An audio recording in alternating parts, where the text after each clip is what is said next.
It's killing me inside. I miss my baby. The mother of 23-year-old Lauren Smith Fields of Bridgeport says her family's world came crashing down 10 days ago when her daughter was found dead inside her apartment on Plymouth Street, under what the family describes as mysterious circumstances. The medical examiner has not yet released the cause of death, and investigators aren't commenting.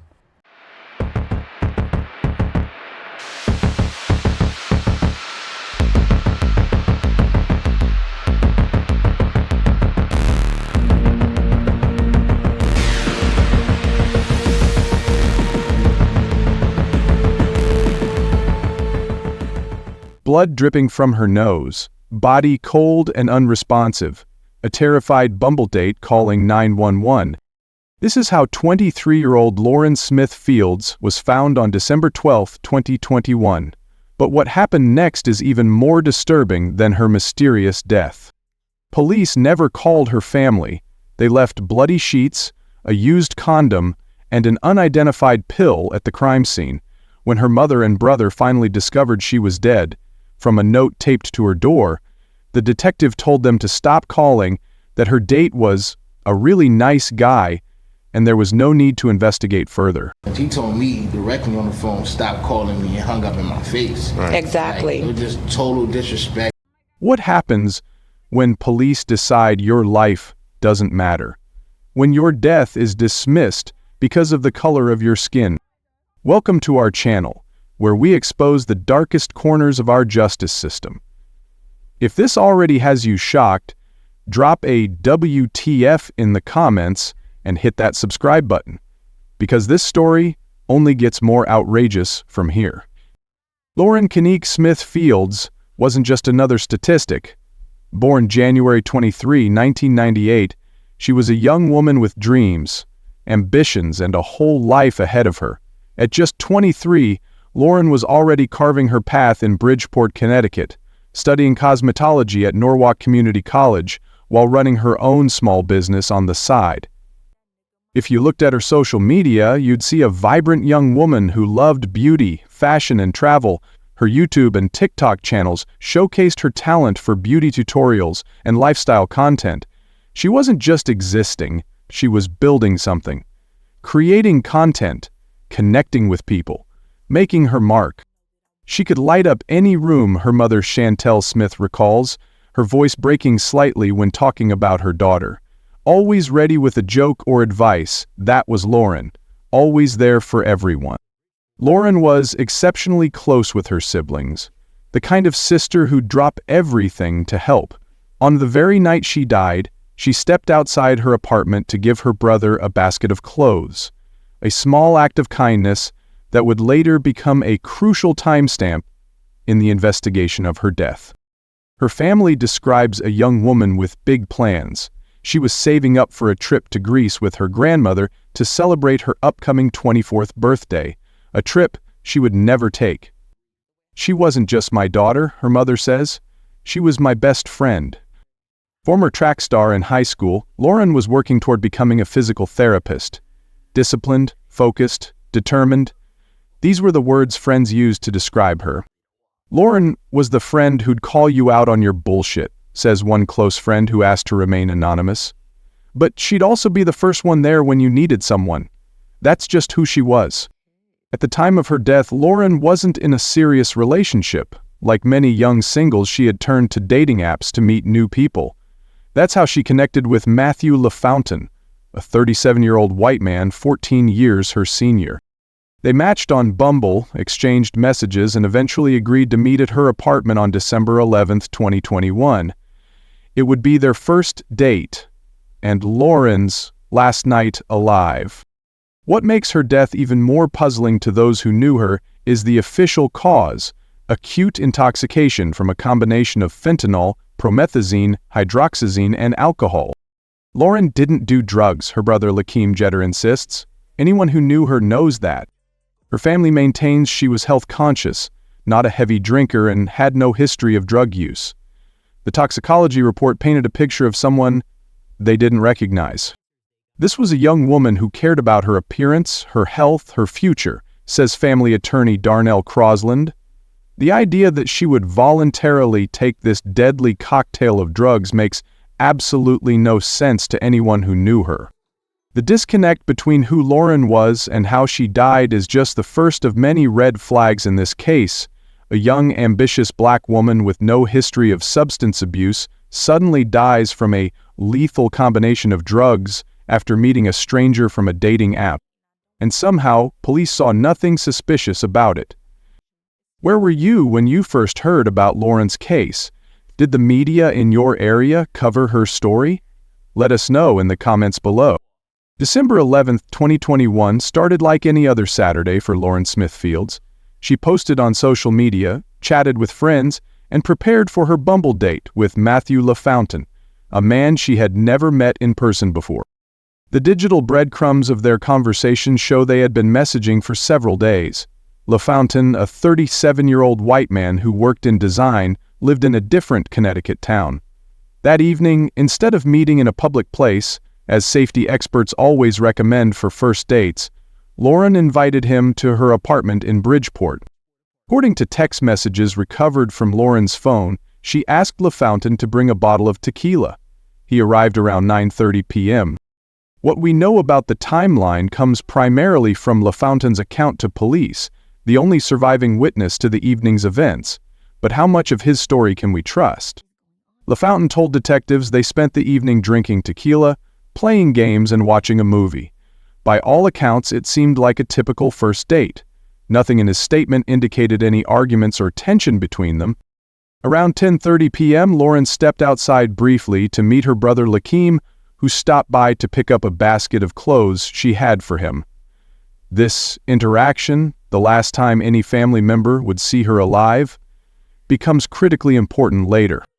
She seemed completely normal, Lakeem later told investigators. Happy, sober, just regular Lauren. This brief interaction contradicts what would later appear in her toxicology report.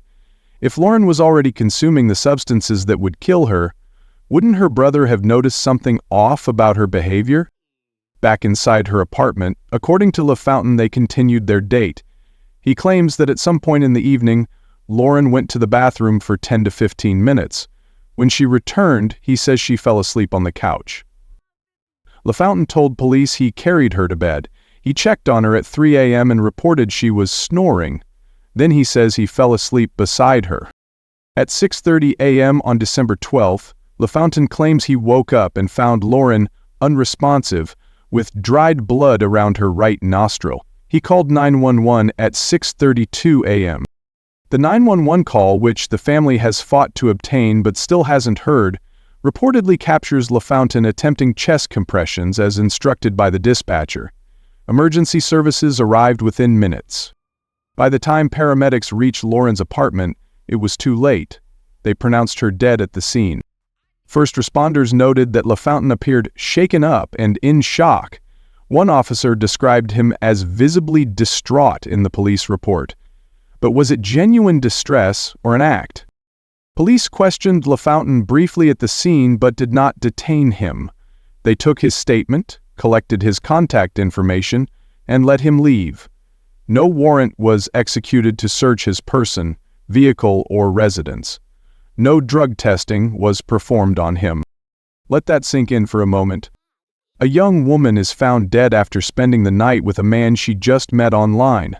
Blood from her nose, a lethal combination of drugs in her system, and the last person to see her alive walks away without so much as a thorough interrogation. The responding officers made a judgment call that morning, one that would haunt this investigation for months to come. They decided, within hours of discovering Lauren's body, that this was not a homicide, that LaFountain was not a suspect, that this case didn't warrant the full resources of a suspicious death investigation. Why? What did they see or fail to see that morning that led them to dismiss the possibility of foul play so quickly? According to the police report, officers observed no signs of struggle in the apartment, no forced entry, no visible trauma to Lauren's body beyond the blood from her nose. To them, it looked like an overdose. Tragic, but not criminal. But they missed or ignored critical evidence: a used condom in the trash bin, an unidentified pill on the floor, bloody sheets on the bed, all left behind for Lauren's family to discover days later when they finally gained access to her apartment. The most disturbing aspect of that morning isn't what police did, it's what they didn't do. They didn't secure the scene as a potential crime scene. They didn't collect key evidence. They didn't notify Lauren's family of her death. And perhaps most damning of all, they didn't question why a healthy 23-year-old woman with no history of drug use would suddenly die from a combination of fentanyl, promethazine, hydroxyzine, and alcohol after a date with a stranger. What do you think happened in those hours between Lauren's brother seeing her perfectly fine and LaFountain finding her unresponsive? Drop your theories in the comments. We're reading every single one. December 13, 2021, more than 24 hours after Lauren Smith Fields was pronounced dead, her mother and brother grew concerned when Lauren wasn't answering calls or texts, completely out of character for her. They drove to her apartment, hoping to find her there. Instead, they found a note taped to her door. If you're looking for Lauren, call this number. The number belonged to her landlord. When they called, he delivered the devastating news that Lauren was dead. Not from police, not from the medical examiner, from her landlord. We had to call the police ourselves, her brother Lakeem recalls, his voice tight with anger. They never contacted us, never told us our daughter, our sister, was gone.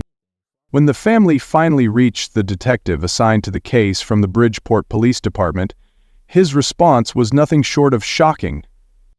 When I asked about the guy she was with, Lakeem says, the detective told me he was a really nice guy, and they weren't looking into him anymore. It was almost like he was sticking up for him. The family pressed for more information, for updates on the investigation. The detective's response? He told me directly on the phone to stop calling him and hung up in my face, Lakeem says. Total disrespect. That's what you tell a family going through grief and trying to find answers? The nightmare only intensified when the family was finally allowed into Lauren's apartment. What they found horrified them. The police left everything, her mother Chantel Smith says, her voice breaking. Bloody sheets still on the bed, a condom in the trash, a pill on the floor. What kind of investigation leaves behind evidence like that? The family took photos, documenting what police had ignored. They collected items themselves, desperate to preserve anything that might explain what happened to Lauren. Meanwhile, they waited for the medical examiner's report. When it finally came, it stunned them.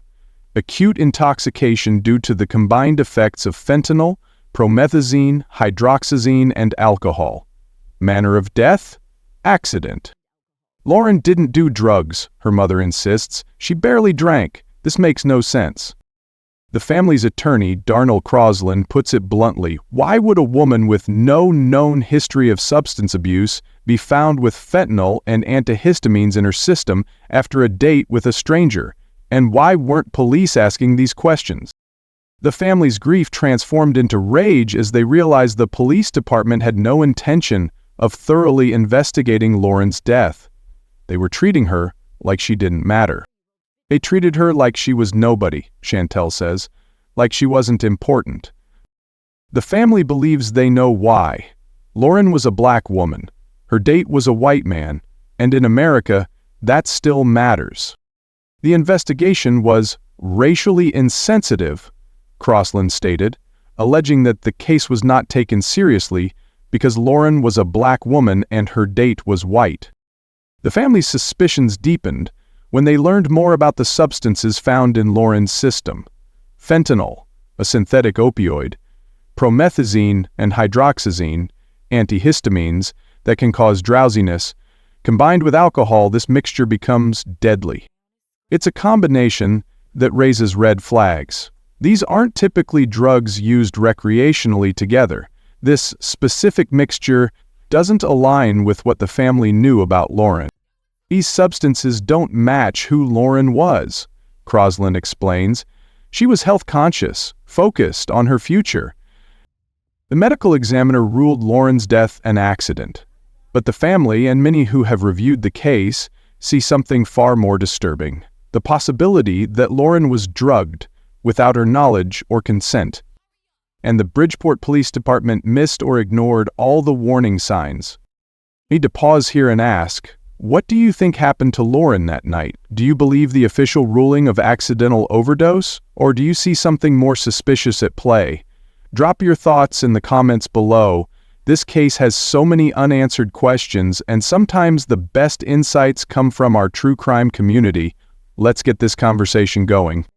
When the Bridgeport Police Department failed Lauren Smith Fields and her family, they made a critical miscalculation.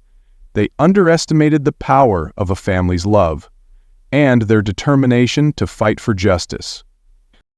Facing a wall of indifference from authorities, the Smithfields family hired attorney Darnell Crosland. Their first move was filing a notice of claim against the city of Bridgeport, alleging the police department failed to properly investigate Lauren's death and violated their civil rights. This family was treated with no respect and was given no information, Crosland stated. They were handed the death of their loved one on a silver platter without any explanation. But legal action alone wasn't enough. The family knew that in today's world, public attention can force accountability where official channels fail. They turned to social media, creating the hashtag Justice for Lauren Smith Fields. What began as posts from grieving family members quickly gained momentum. People shared Lauren's story, her photos, and questions about the investigation. The contrast between the vibrant young woman in the images and the cold dismissal of her case struck a chord with thousands. "We had to become our own investigators," Lauren's brother Lakeem explained. "We had to become our own voice, because nobody was speaking for us." The family organized protests outside the Bridgeport Police Department. What started as a small gathering grew into hundreds of supporters demanding answers. They carried signs with Lauren's face and chanted for justice. Then came a turning point. Grammy-winning artist Cardi B shared Lauren's story with her millions of followers. "I'm so disgusted by this case and how they're treating her family," Cardi B wrote on Twitter. "Justice for Lauren Smith Fields." Suddenly, a local tragedy became national news. Major outlets picked up the story. The hashtag trended nationwide. The spotlight that had been denied to Lauren in death finally shone on her case. The family's fight highlighted a painful reality in American media and law enforcement, what experts call missing white women syndrome, the disproportionate attention given to missing or murdered white women compared to women of color. If Lauren was a white girl and the guy was black, they would have had that apartment sealed off and tested for DNA, Crosland stated. The fact that they didn't do any of that speaks volumes. The statistics back this up. According to studies, cases involving missing white women receive significantly more media coverage than those involving black women. This disparity extends to how law enforcement allocates resources to investigations. Lauren's case became a rallying cry against this systemic inequality. Her family wasn't just fighting for her, they were fighting for countless other black women whose deaths had been dismissed, overlooked, or under-investigated. The pressure worked. On January 25, 2022, 44 days after Lauren's death, the Bridgeport Police Department announced they were opening a criminal investigation.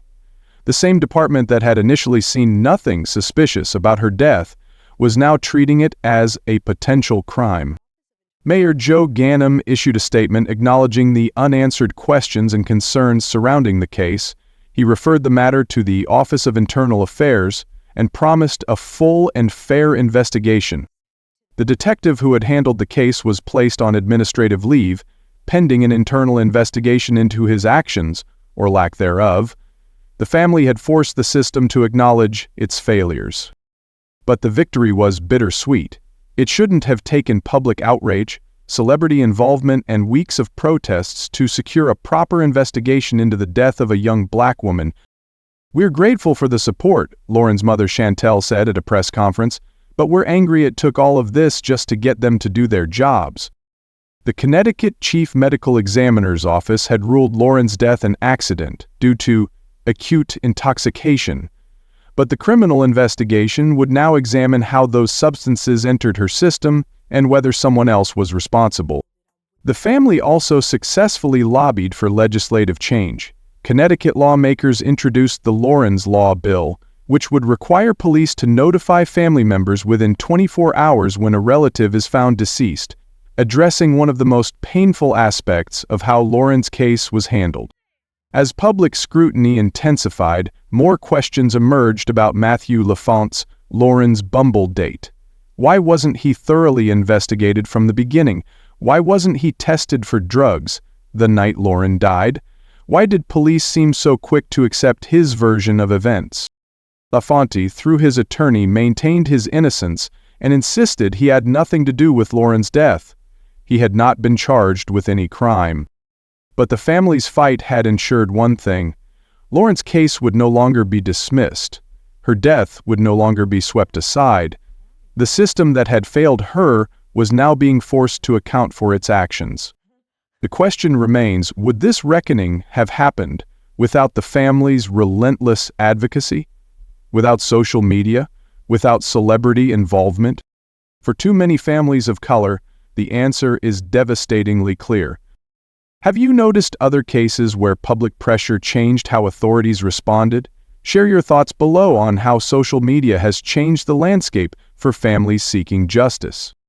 The toxicology report released by the Connecticut Office of the Chief Medical Examiner revealed a lethal cocktail in Lauren Smithfield's system: fentanyl, promethazine, hydroxyzine, and alcohol. This combination raises disturbing questions that remain unanswered. Fentanyl, a synthetic opioid 50 to 100 times more potent than morphine, has become notorious in the opioid crisis. Even a small amount can be fatal. Promethazine and hydroxyzine are both antihistamines with sedative effects. Combined with alcohol, these substances create a dangerous, potentially deadly mixture.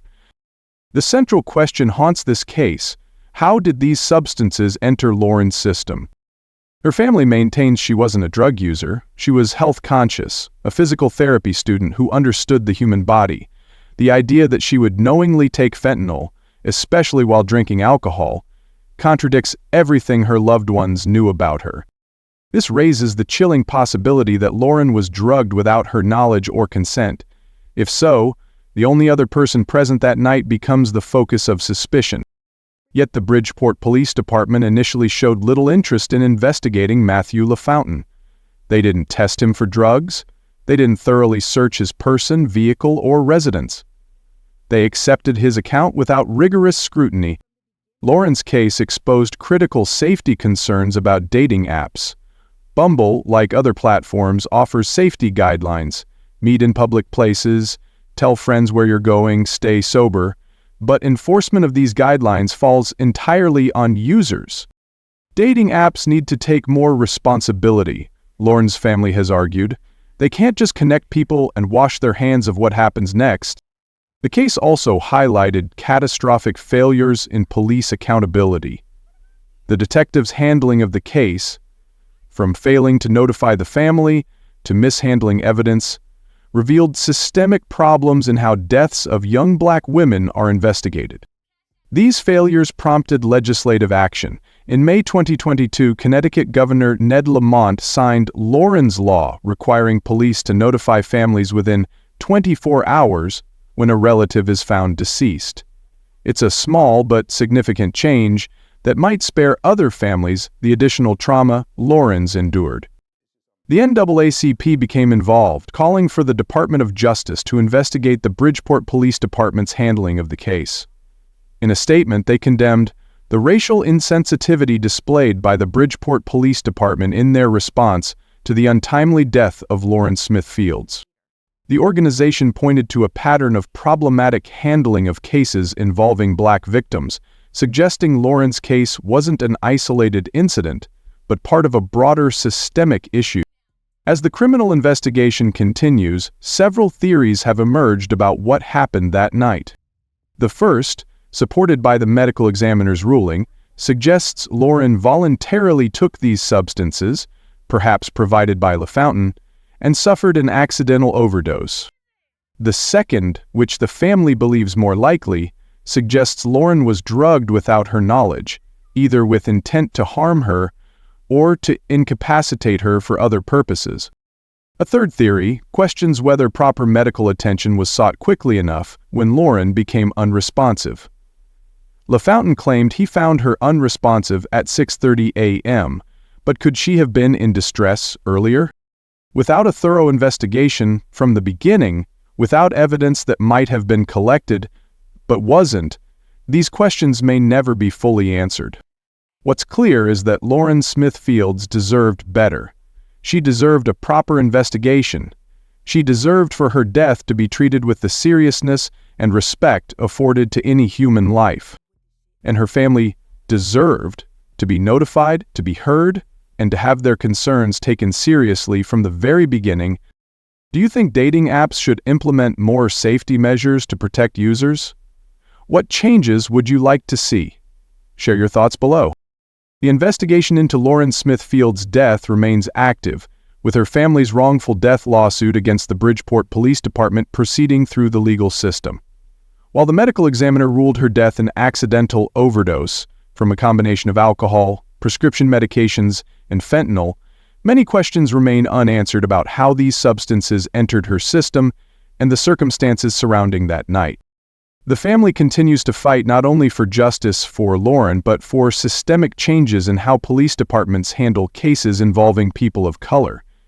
Their advocacy has already led to concrete policy changes in Connecticut, including the passage of the Lauren's Law bill, requiring police to notify families of deceased loved ones within 24 hours.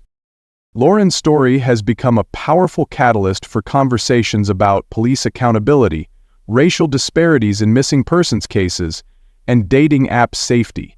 Her vibrant spirit as a college student pursuing a career in physical therapy, a loving daughter and sister, and a young woman with dreams and aspirations reminds us of the human cost behind these statistics. This case highlights the urgent need for comprehensive police reform, particularly in how departments handle cases involving women of color. It also underscores the importance of dating app companies implementing stronger safety measures and verification processes to protect users. We want to hear from you. Have you followed Lauren's case? Do you have theories about what happened that night? Or perhaps you have experiences with dating app safety you'd like to share? Subscribe to our channel to stay updated on developments in Lauren's case and other important stories at the intersection of justice and technology. Your comments and engagement help keep these crucial conversations going and ensure that Lauren's story and the stories of countless others aren't forgotten. By sharing this video, you're helping raise awareness about these critical issues and potentially protecting others. Together, we can honor Lauren's memory by working toward a world where every missing person receives equal attention and care from law enforcement, regardless of race, gender, or background.